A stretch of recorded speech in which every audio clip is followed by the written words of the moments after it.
Everyone's patience.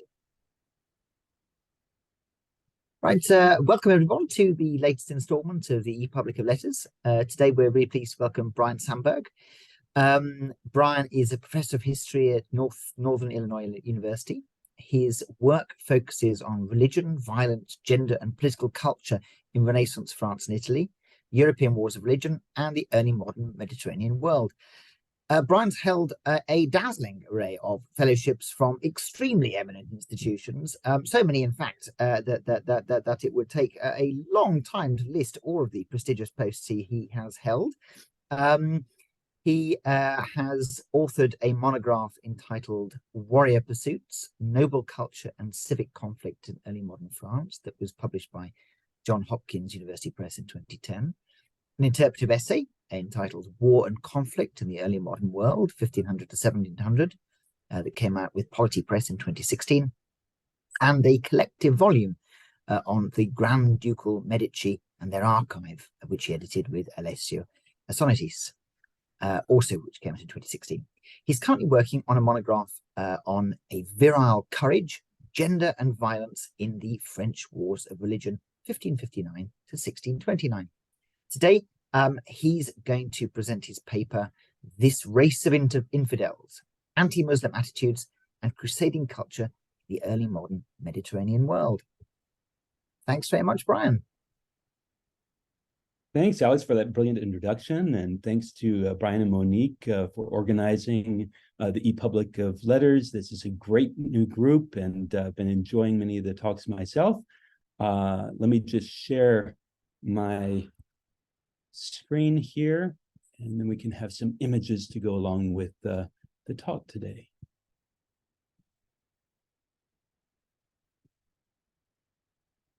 All right, can everybody see the PowerPoint now?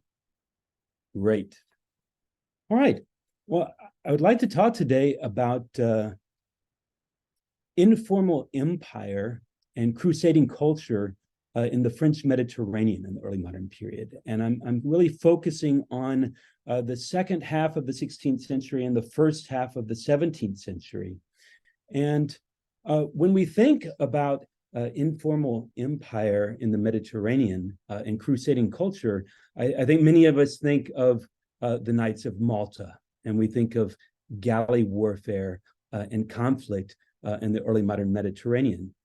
And much of the research that's been done on empire and crusading culture in the Mediterranean in this period is really focused on Spanish crusading and on the Knights of Malta and on Italian participation. But the French case often gets left out. So this is a project that I'm working on currently. This is work in progress. And as I've been progressively doing research, hang on, my slides are not advancing. There we go. As I've been doing research progressively on this project over the last several years, I've been focused especially on the port of Marseille and looking outward from southern France into the Mediterranean and considering different dimensions of French commercial, informal imperial, and also maritime warfare connections across the Mediterranean. And as I was spending time a year ago in Marseille doing research, I was focused both on the Archives Municipales de Marseille and the Archives Départementales that are located both in Marseille and Aix-en-Provence. And while I was doing my research there last year, of course, I was dealing with the backdrop every day of the French presidential elections. And Eric Zemmour and his party that was named Reconquête, a direct allusion to the Reconquista and to crusading culture, but also to Islamophobia in today's society. So many of the things that I was reading about in the archives had echoes in the political culture of today's France and also the European Union. So this really has me thinking about how I'm approaching this project. And of course, when we think about the Mediterranean in the early modern period, I think that we think of Portolan charts, We think of connections. We think of big, broad, open spaces in the Mediterranean. And our views of the Mediterranean have been shaped by a series of important works that have stressed unity, interdependency, connectedness, connectivity, convivencia. In other words, the Mediterranean in the early modern period, we think of as a space that is connected, where people act as cultural intermediaries, where we have people able to pass between different cultures. And this is all part of the reality of the early modern Mediterranean. But I think it also maybe distorts our view of the Mediterranean if we look at other issues like violence in the early modern Mediterranean. And I think very recently, another line of historiography is changing how we view the Mediterranean. And I refer to a line of historiography that looks at the issue of race and alterity in the early modern period, not just in the Mediterranean, but also in the Atlantic world and the Indian Ocean world as a global phenomenon. So just one example of this is the series of Race Before Race conferences that have been organized by Arizona State, sometimes in collaboration with other research organizations and institutes. And then right now at the Newberry Library, the Center for Renaissance Studies has a fantastic exhibition called Seeing Race Before Race, which is organized with several of the people involved in the Race Before Race collective. If you get a chance to go and see this exhibition in Chicago at the Newberry Library, I highly encourage it. It's a fantastic exhibition. And this new line of research is attempting to really have us think about the bodies of slaves, about the constructions of alterity, the constructions of enemies in some new ways. And so what I want to do today is try to think about my broader book project, which is, again, dealing with crusading culture and informal empire. It's not exclusively focused on Mediterranean slavery or on the bodies of slaves embedded in that slavery, but I want to try to foreground those aspects in order to think about how I can respond to some of this new historiography in my current book project. So let's begin by thinking about Turks and Moors as enemies of Christian crusaders, and specifically French crusading people in the early modern period. So Barbary corsairs or Barbary pirates are represented in many of the visual sources that we have for this period. So here's one painting of a French ship encountering two Barbary pirates. And the image of galley warfare in this period depicts both galley ships fighting each other and also sailing vessels fighting against galleys in the Mediterranean. So I think the tropes are changing in terms of visual representation precisely in the period of the late 16th and early 17th century, which reflects some changing dynamics in the Mediterranean itself. But I want to move beyond just thinking about visual sources and representations broadly. I'm more interested in looking at the documentary evidence by textual sources and looking at what we can find out about people who were engaged in crusading warfare and how they describe their enemies. So these are just a few quotes that I've pulled out of largely manuscript sources that I'm using, written by people who are involved in either organizing or waging galley warfare. And some of this also comes from ephemeral prints produced in the same period. And as you can see, there's an array of words. There's a broad vocabulary for describing Turks and Moors as enemies. There's almost always a religious component, but there are also what we might consider ethnic or racial components to the descriptions of the enemies, and they tend to blur together. So pirates can be dark-skinned and also Muslim at the same time. Turks and Moors can be described as separate groups of Muslims, or they can frequently be blurred together, where you can refer to a Turk from Algiers or a Turk from North Africa, or you can describe what are clearly Ottomans as being Moors, or Moorish. So there's a lot of blurring of the categories. That does not mean, though, I think, that there's no ethnic or racial dimensions to the categorization that's going on in these sorts of documents. So to delve deeper into these sorts of representations, I'm trying to connect what I'm seeing in the textual documents with the visual sources that are extant. And many of these are not by the most famous artists. Callot is a famous artist here, depicting the defeat of the Turkish cavalry. But many of the works are in more ephemeral prints, so depictions of Moors.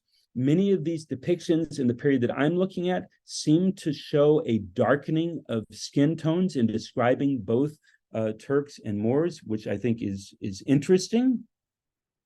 This is also the period in which some of the most famous treatises dealing with piracy were produced. So Pierre Dain, for example, had depictions of the barbaric tortures committed by North Africans against white slave captives from France and from other European countries in this period. These images have become very powerful in the debates about Orientalism, but they're often not embedded in a broader context of the same period. At the same time, we have depictions of North African city-states, Algiers here, Tunis, and Tripoli. And they are collectively depicted as Barbary states and also described as barbaric in many of the sources. One of the interesting things about the depictions of these city-states is that they're depicted as bases for Barbary pirates to be operating in the Mediterranean. However, they're also depicted as targets of Christian operations against them. So this is an interesting flip side that's not often considered. So if we think about the Mediterranean with these different dimensions of depictions of Turks and Moors as enemies, then perhaps we don't see as much of an empty and connected Mediterranean. We see a Mediterranean that is a dangerous space where galleys of different enemies are operating constantly. And of course, these depictions have often been solidified in somewhat later artwork, especially from the late 17th century, that depicts overwhelming power of European navies in that late 17th century context, and foregrounding the evils and the barbaric nature of the Barbary pirates that they're trying to fight against. So in other words, European depictions before this period have trouble articulating what an anti-piracy action is. It's more nebulous in the period before this sort of assertion of naval dominance. So I'm trying to look at galleys in crusading warfare in the Mediterranean world, and especially in this period before the mid-17th century, when things are much more fluid in terms of the interactions between the crusading European galleys and the so-called pirates of the Barbary coast and the Ottoman fleets. Now, of course, when we think about galleys, often we focus on the individual galley as a system of oared power using rams to attack the enemy. But a lot of the literature focuses on galleys specifically as related to piracy. Of course, Christians who claimed to be crusaders also are using the same weapon system in this period. And galleys of this period are using slave labor, and that's constant across all the different galley fleets of this period. Most of our understandings of crusading Christian galley warfare in this period, focus on two big events. The first one being the Siege of Malta in 1565. So the epic defense of the Knights of Malta, supported by various other Christian powers. And the Siege of Malta became a very popular news item across Europe, including in France. And so we have lots of prints and also lots of printed and manuscript descriptions of the organization of the defense of Malta and then its aftermath. So these become very interesting sources for thinking about galley warfare in the period. The other major event that everybody knows when thinking about galley warfare in this period is, of course, the Battle of Lepanto, which also became a major news event. So we have lots of interesting sources, both visual and textual, dealing with the historical memory of the Battle of Lepanto. And often this is thought of through the lens of Venice and Rome and Spain. But of course, French actors were also involved in the Battle of Lepanto, especially through the Knights of Malta, but also through volunteers. And so if we look at beyond these two epic events of the defense of Malta and the Battle of Lepanto, we can see that galleys are everywhere, and that war news about very small events, whether naval battles or skirmishes along coastlines or sieges, brings in news to a public culture that's interested in finding out about galley warfare and the idea of crusading warfare in this period. And the French public was very engaged in this. So one of the things I'm trying to do in this project is foreground issues like French involvement in the construction and defense of La Valette, also known as Valletta, on the island of Malta, and French volunteer activity with the Knights of Malta, but also with other groups, and also exclusively French informal imperial actions in this period. So if we think about Christian galleys, instead of just thinking about the Barbary galleys, we can see that these Christian galleys are involved in very similar sorts of raiding warfare. Molly Green, for example, has shown how much the operations of the Knights of Malta are piratical. I mean, we need to get away from the term pirate, I think, to understand that galley warfare is substantially about raiding warfare, and then is also involved in both imperial and informal empire in various different ways. So to foreground this in the French case, I think that we need to connect aspects of French noble culture with military orders and with a broader notion of crusading. So Adolphe de Vignacourt is just one example of a prominent Francophone noble who becomes Grand Master of the Knights of Malta. There are many other French nobles who are directly involved in the Knights of Malta in this period. So when we take a statist approach to Mediterranean history and sort of geopolitical approach, we often forget the Knights of Malta are, of course, international, but in this period, they're pretty heavily dominated by the French. So although France is remembered for having a diplomatic relationship with the Ottoman Empire, that's often stressed, France is often thought of as being aloof during much of the 16th and early 17th centuries from the Mediterranean. We can instead see the French as very much embedded in all of the violence in the Mediterranean by looking at their involvement in the Knights of Malta.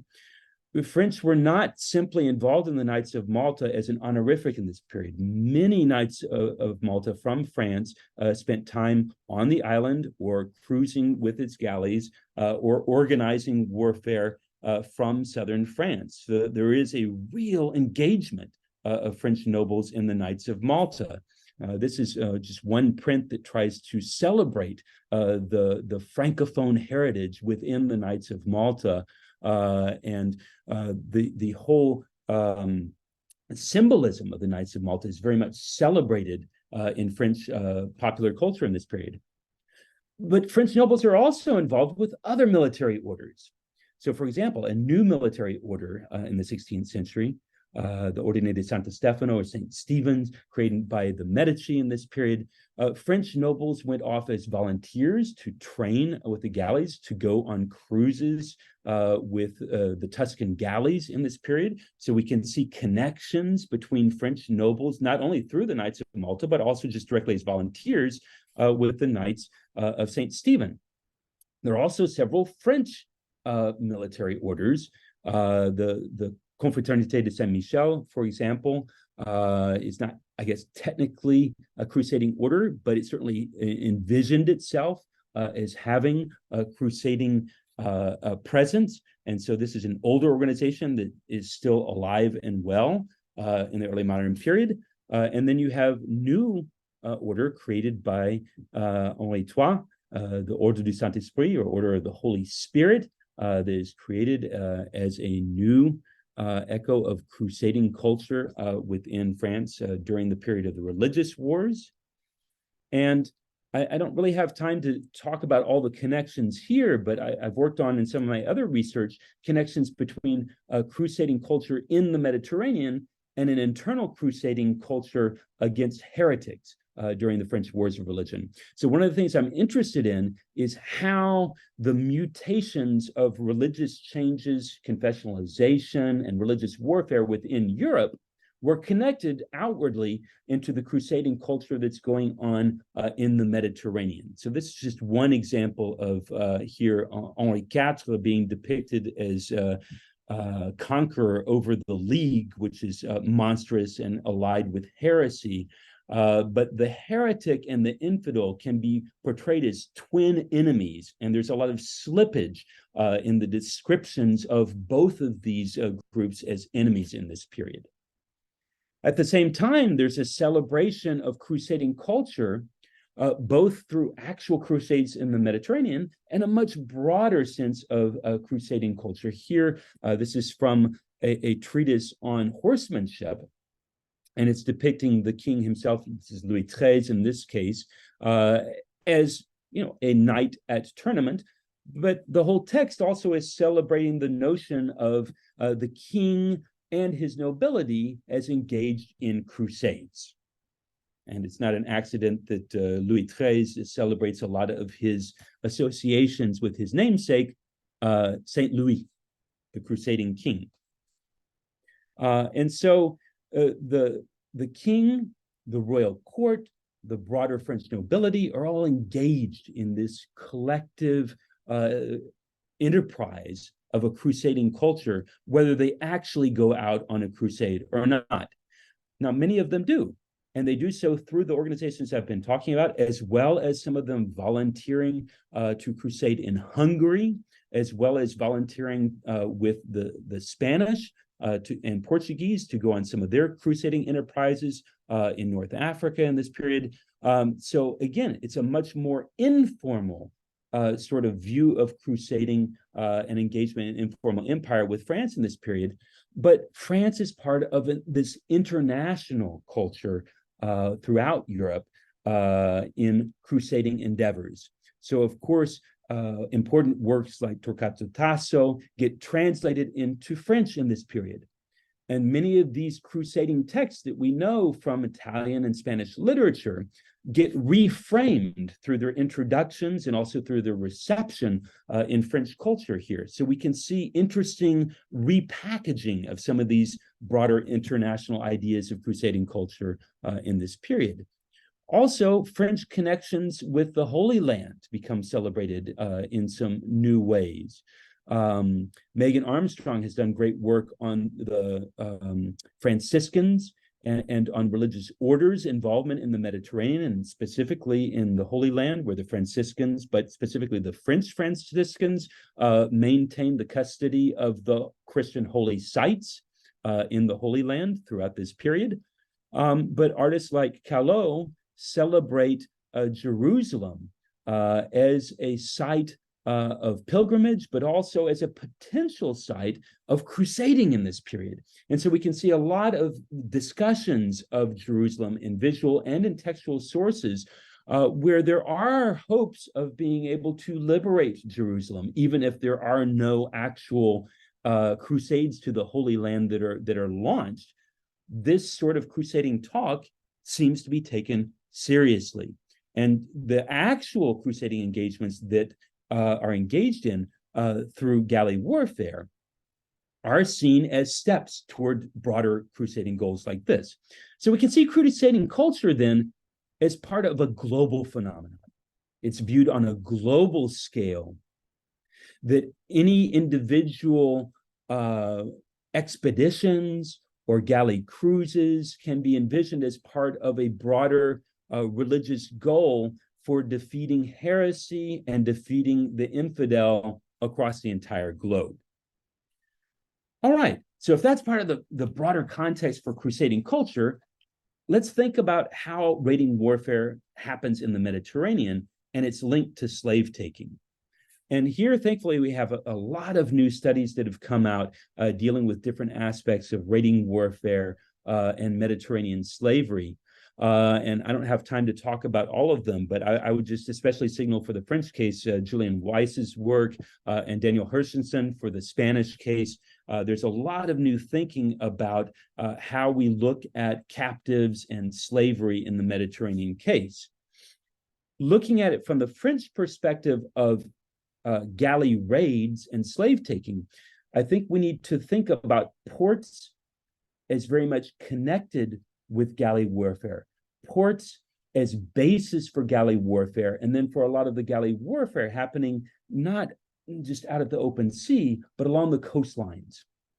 So galley cruises, and this is the term corsi in Italian and cour in French, the galley cruises operate along sea coasts. They're operating along the littoral outside of the range of the guns that protect ports, but they're preying on shipping that's coming out of ports. So when we look at connections between port cities, we need to also look at connections between galley fleets and how they're doing their raiding operations. And of course, this also means that we look at a lot of the new fortifications that are built on the islands of the Mediterranean. We looked at Malta before, but there are also a whole series of new fortifications along the North African and Northwestern African coast. And these become, when they're European fortifications, bases for terrestrial raiding into the hinterland, but also bases for galley raiding along the coast. They're also targets for expeditionary warfare. And so slave taking through raiding warfare turns captives into instant slaves. They're immediately put to use on the galleys they're taken from. Now, they can be later resold in slave markets, but a lot of slaves who are taken in Mediterranean warfare end up staying on galleys that seize them.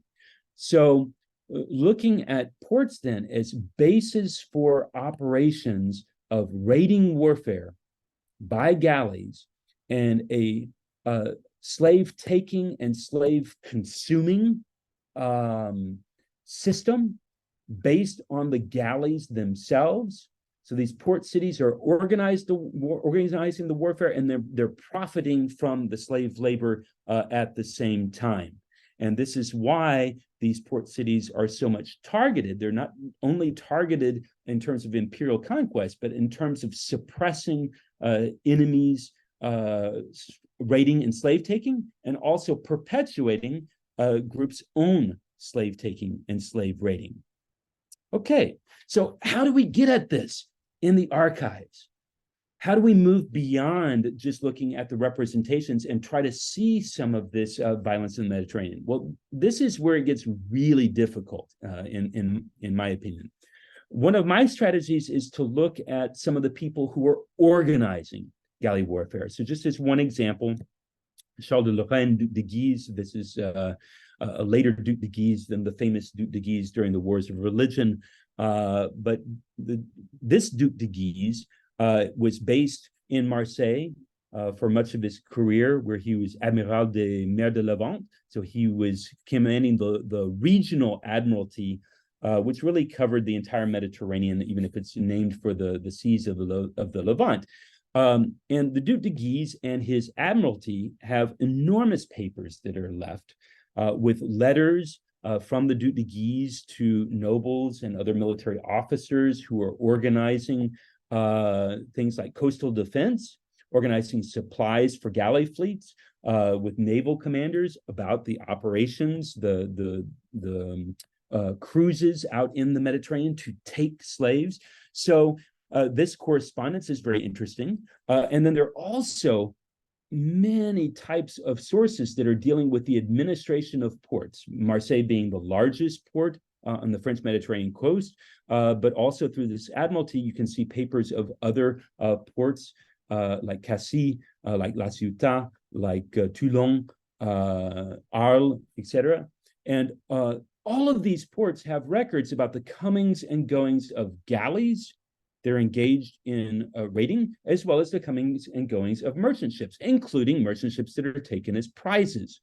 So you can get trace information about slave taking, but also about slaves arriving in the ports, also about migrants coming through the ports. This is a very international port in Marseille, even though it is part of France. The state of the documents is pretty difficult to deal with at times, so you can get a sense of that from some of these. They're often registers that are bound and have not really been conserved, in any modern period. So documents that are bound in the 16th and 17th centuries, and you're going through them. So there's some real challenges dealing with these sources, but when you have the reports on ships arriving and the reports on from naval captains about what they're encountering, you can get a lot of traces of coastal defenses, of Mediterranean warfare, and of the people who are getting caught up in Mediterranean warfare as victims in various different ways. Ships that are seized, people who are taken captive, French people who are taken captive and then who are being ransomed by people in Marseille from the North African coast. So all these sorts of documents I find very interesting at giving us something to go on that's different from just our broad sense of representations of Turks and Moors as enemies, or French people as crusaders through artwork. We can see some of the workings of this. And of course, these documents also show connections with the different organizations I've been talking about. So just one example from the Knights of Malta, who call on the French in this document to loosen the oldest binds of slavery of the Orient from ferocity and tyranny of this pagan and infidel race in order to allow the free and easy visit for all the pious believers of holy devotion. So this is part of their call for French nobles to come join them on the island of Malta, come join them on the galley fleets of Malta and participate in a broader Mediterranean crusade, but note that the target is ultimately the Holy Land. So correspondence between different members of military orders and French people in Marseille and other French ports can get at some of this. Thankfully, there's some other historians working on this too. So I would note Ambrosini, for example, who's done excellent work on the Knights of Malta. And one of the things that she's shown using the archives on Malta is that French volunteers were very heavily involved. Lay volunteers with the Knights of Malta normally outnumbered the Knights of Malta on all of their cruises.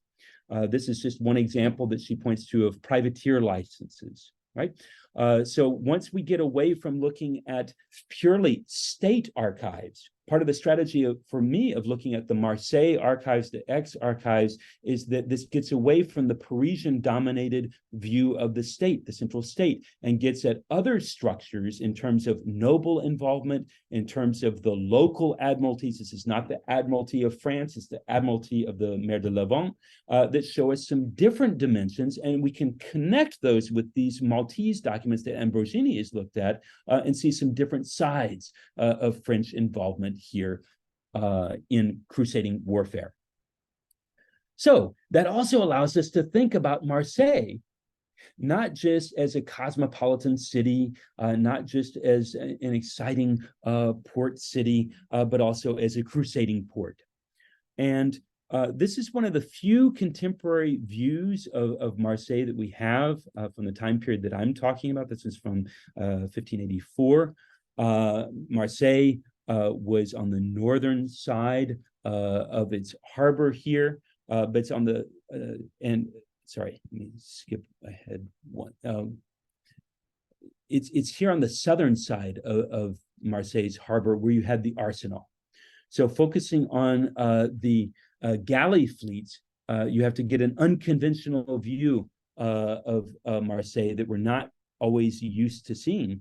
To see Marseille as looking outward as a base for crusading expeditions, and their language is often defensive of the need to protect Marseille and its shipping and to prevent piracy raids by the Barbary pirates. They use a lot of that language, but there's no doubt when they're organizing these crusading expeditions that they're interested in taking captives, they're interested in bringing in new slaves, they're interested in exerting their commercial and political power.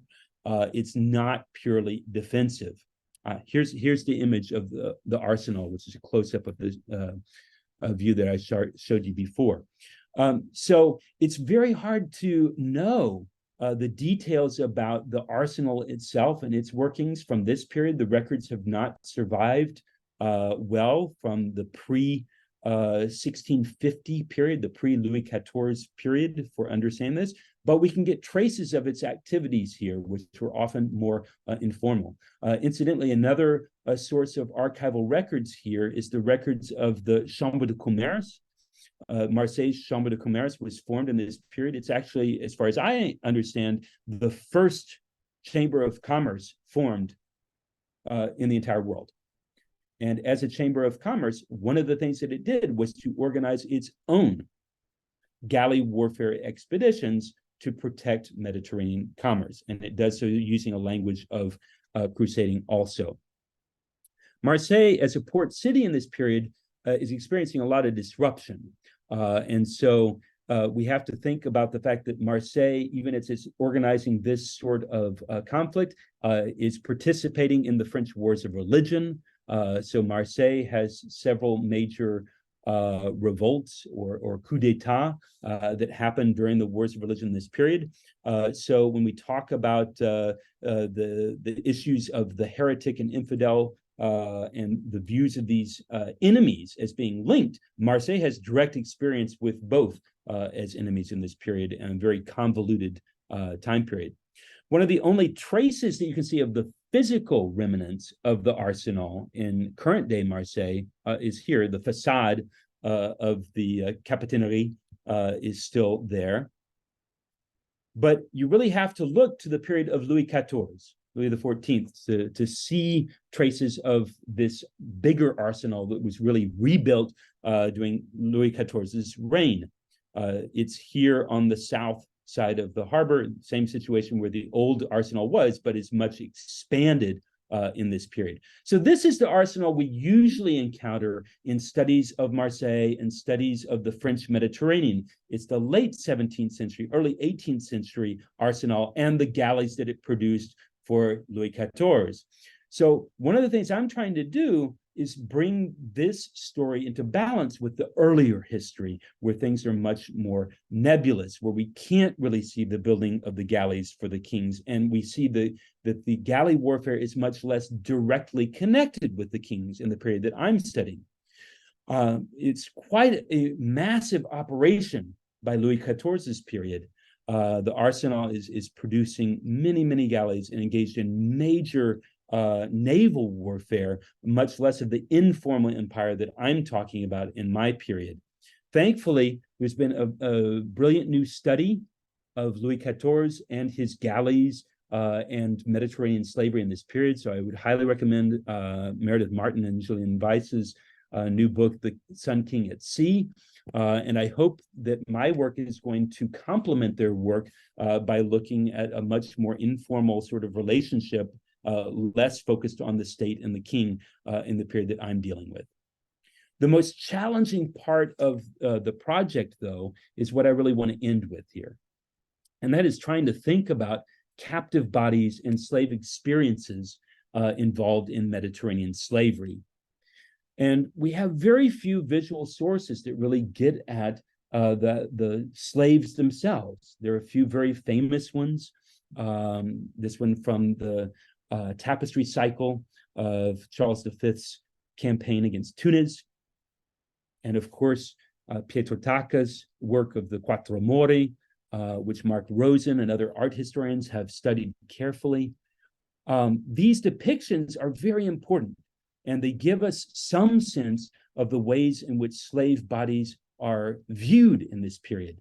But it's much harder to get at anything dealing with slave experiences when we actually look at the written documents of the period.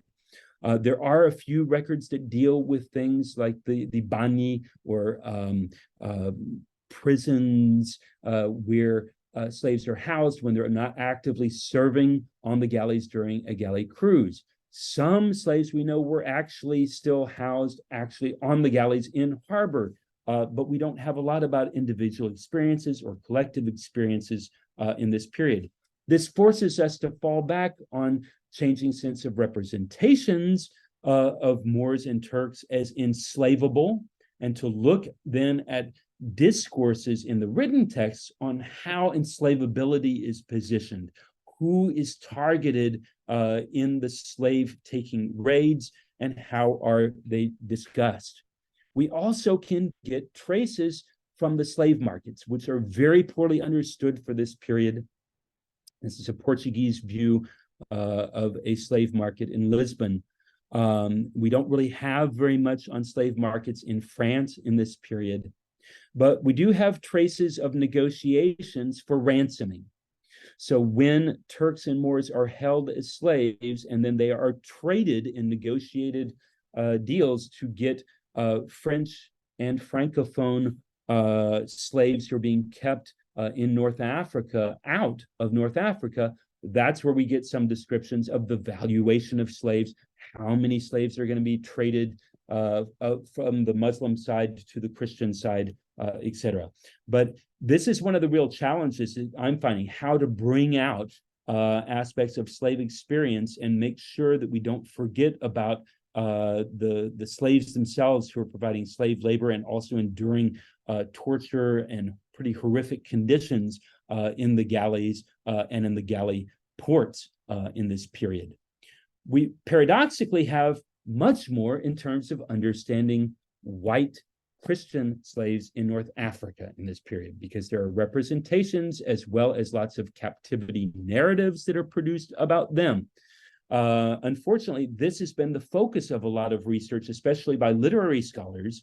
It's very interesting work, but I'm just saying it's not balanced in terms of seeing how these Christian slaves are viewed in comparison with Muslim slaves who are on galley ships and in ports within Europe. So unfortunately, a lot of the literature still tends to focus in the early modern period on orientalizing discourses, on the tortures inflicted by Turks and Moors on white Christian slaves and on their captivity, rather than on the slave bodies of Muslims. And I might also point out some Protestants and also Greek Orthodox and various other religious minorities that are also swept up into the slave system that is Mediterranean slavery in this early modern period. So just to close, let's try to remember that we need to try to, in whatever way we can, get inside the galleys. We need to look inside the galleys and try to see how they operated as slave-taking machines that are employing slave labor power and inflicting tortures on slave bodies in the Mediterranean. So they may be hard to see, but we need to put together whatever trace visual sources with the trace textual sources and try to recover this other dimension of Mediterranean slavery.